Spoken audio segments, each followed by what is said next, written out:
Hi festival special one more beautiful Kanjeevaram inspired Banarasi పట్టు శారీ కలెక్షన్తో వచ్చేసామండి. Wow, colour combination చూడండి ఎంత బ్యూటిఫుల్గా ఉందో. లైట్ బేబీ పింక్కి మంచి పర్పుల్ కాంబినేషన్ అండి. లైట్ అండ్ డార్క్ కాంబినేషన్తో చాలా అంటే చాలా బ్యూటిఫుల్గా ఉంది. టూ సైడ్స్ కూడా చూడండి beautiful contrast borders.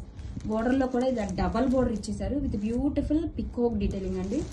And sari all over చూడండి గోల్డ్ అండ్ సిల్వర్ జరీతో ఇలా ఫ్లోరల్ డీటెయిలింగ్ ఇచ్చేసారండి. డిజైన్ అండ్ కాన్సెప్ట్ కూడా చాలా అంటే చాలా యూనిక్గా ఉందండి. కలర్ కాంబినేషన్ అయితే సూపర్ అండి, చాలా అంటే చాలా బాగుంది. అండ్ శారీ వెయిట్ కూడా చాలా లైట్ వెయిట్గా కంఫర్ట్గా ఉందండి. This is the all over sari look. ఫెస్టివల్కి వెడ్డింగ్ సీజన్లోకి పర్ఫెక్ట్ కలెక్షన్ అండి. బ్యూటిఫుల్ కలర్ కాంబినేషన్ సూపర్గా ఉంది, నాకైతే చాలా బాగా నచ్చింది. Wow, this is the rich brocade pallu and this is the brocade blouse. Blouse కూడా సేమ్ యాజ్ పళ్ళులా ఉంటుందండి. చాలా బాగుందండి కలెక్షన్ అయితే మాత్రం. Grab it soon. Thank you.